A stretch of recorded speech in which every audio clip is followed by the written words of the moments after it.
If you're a complete beginner and you want to rank high on YouTube, watch this video. Now, I'm not going to give you the same bullshit that all of these guys give you, talking about, oh, it's your video tags, or it's your titles, or it's your description. No shit, right? That's obviously a huge part of ranking high on YouTube, but that's not the only thing that matters, especially not nowadays in 2026. If you don't know who I am, my name is Romayroh. I've been running Faceless YouTube channel since 2018, and since then, I've made over $2 million across all of these YouTube channels, and in this video, I'm going to teach you exactly how I rank #1 on YouTube, starting with the most important part. And this is something that nobody talks about. It is called authority. Now, in 2024, there was a Google leak. Hundreds and thousands of Google files were leaked onto the internet. And one of these files in particular caught my eye. The patent number is 0004416A1. Now, this patent reveals that Google ranks with something called topical authority, meaning that if you drift too far away from the main points of either your YouTube channel or your Google website, you lose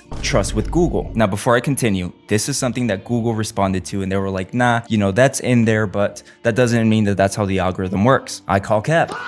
Because it's not a secret that some YouTube channels are pushed more than others based on branding, right? So it may not be this patent in specific that YouTube uses, but it's for sure something similar, in my opinion at least. Now, to build authority on your channel and to rank #1 on a specific topic, in Google's/YouTube's eyes, you need to come off as an expert, as a professional. For example, let's say I have a YouTube channel where I talk about coffee and I post videos like the best coffees, how to make coffee, and just random things like that. Now, if I'm only posting these videos on YouTube and I only have a presence on YouTube, Google sees me as another random YouTube channel. But if in my video description and in the about page of my YouTube channel, I have a link to my Instagram, and the bio of my Instagram is Coffee Expert. And then I also have linked an X account where the bio of that is Coffee Specialist. And then I have a LinkedIn, which connects all of it together. Well, now Google sees a pattern, right? He sees that I'm not just a random YouTuber that talks about coffee.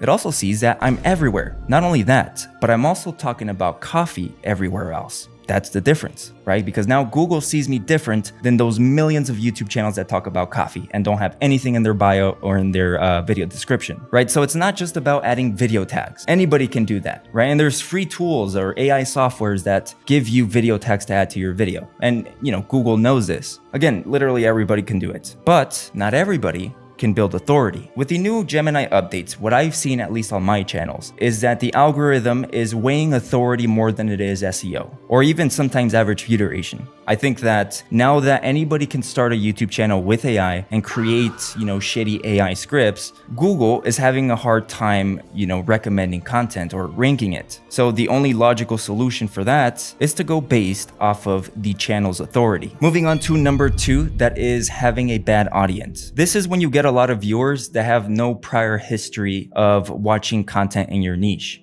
And there's a few ways that this happens. And one of them is keyword stuffing, right? Now, let's say I have a YouTube channel where I talk about ramen and I post a video that's titled How to Cook Ramen. And in my video tags, I have Mr. Beast, names of celebrities, names of trucks, irrelevant things that I'm just adding because they are ranking high on Google Trends or they're just trendy. Well, because of those tags, there is now a probability that YouTube is going to show my video to someone that's looking at trucks. They don't give a fuck about ramen, so they're going to scroll past it, right? It's just garbage in their feed. And the reason that happened to begin with is because I put Ford F-150 in the tags of my video. When you're first starting off, you need to give the algorithm time to find your audience. If you add random tags to your videos, you're essentially shooting yourself in the foot. I want the algorithm to understand that I am 100% a ramen creator. Now, if I have a lot of viewers who also watch ramen content, I have all of those social media links connected to my YouTube channel saying that I'm a ramen expert, and all of my content is based on ramen, the algorithm doesn't have to guess anything. It is super clear. It is overstated that I'm a ramen creator. Now, it's not only tags where you can fuck up, right?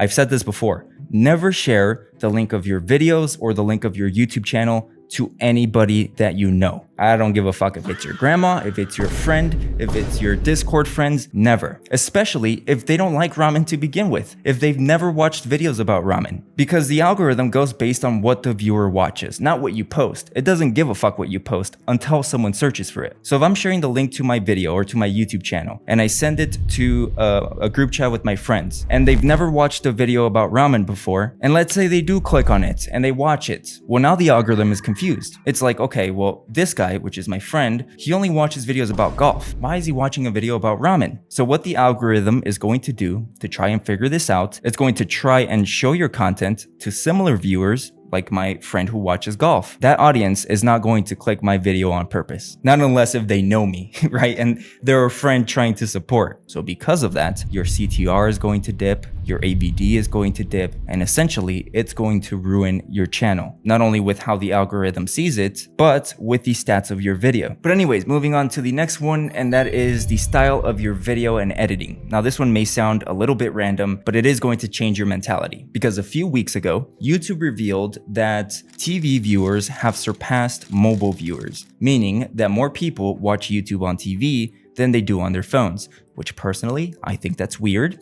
But that's because of editing styles, right? There is multiple different styles of editing. The Mr. Beast style is out of the window, essentially, at least on TV. If you watch his Mr. Beast Games series on Amazon Prime, his editing style is completely different than on his YouTube one. His YouTube one is super fast-paced. He talks fast, kind of like me, and it gives people motion sickness when they're looking at it on a 65-inch TV. But not only that, YouTube is now becoming like a background noise. And this is a genuine quote from someone that made a complaint about this. This is a father who said that he hates watching videos that are 15, 16 minutes long because he plays it in the background when he's putting his kids to sleep. And by the time he's barely even laying them down, the video's already over and he has to choose and watch something else. I think it was car videos that he watched. So he looks for content that is an hour plus. I believe that people's stamina with that fast-paced content is going away. And the counter to that is, TikTok and YouTube Shorts kind of ruin people's attention span. Well, yes, but not really. It's for specific styles of content. For example, my ramen videos, I wouldn't do Mr. Beast editing style for those. I would create normal 20, 30 minutes, hour-long videos about it that people who are interested in that, usually older people, will sit, leave in the background as they're cooking or just doing something random. So, that idea of fast-paced Mr. Beast, blueprint,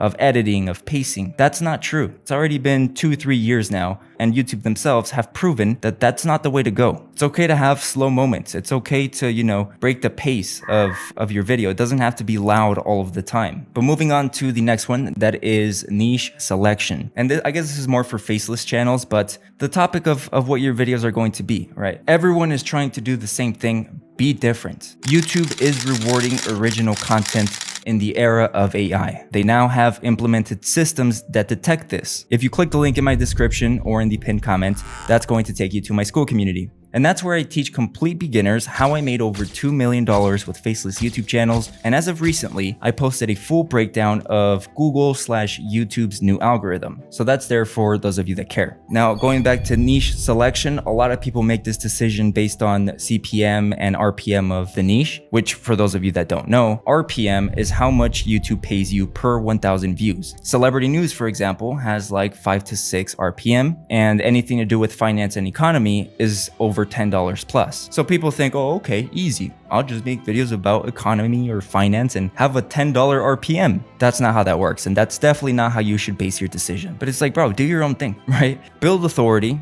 be transparent with the YouTube algorithm, tell it exactly who you are. Because again, in the era of AI, there were like fucking 6 million YouTube channels that were created that are getting views with no real human behind it to take credit for it. So be the one that stands out. The more authority you build, the more impressions you're going to get. With those impressions, after 20 to 30 uploads, the algorithm by that time should know exactly who your audience is based on the AVD, average view duration, and the CTR, click-through rate. And you can find all of these metrics in your YouTube studio. And very quickly, I'm gonna give you guys some sauce here. I was wrong. In previous videos and including in my school community, I would always talk shit on playlists, end screens, cards, and all of these YouTube features that they give you. I always thought it was pointless. Based on my research, I found that that is quite the opposite. It is very, very, very necessary to have and to use. I'm not gonna say in this video because that's in my school community. That is part of the new updates that I'm talking about, but that's kind of like the meta. So is the community tab. AI channels don't use the community tab. Do the opposite. I mean, that's at this point, I'm just trying to extend the video for no reason. That's the secret, man. Just build authority. That's the secret to ranking high, not just on YouTube, but on Google, on Instagram, on everything. Stay on topic with whatever it is your niche is. Don't go outside of that. Tell Google exactly who you are, exist outside of the platform, and be known in those platforms for what you do. Don't worry about A/B testing thumbnails yet. Don't worry about subscriber growth. Focus only on building a portfolio that matches. With that being said, thanks for watching. Leave a like, subscribe, comment down below what else you want me to talk about, and y'all have a good day.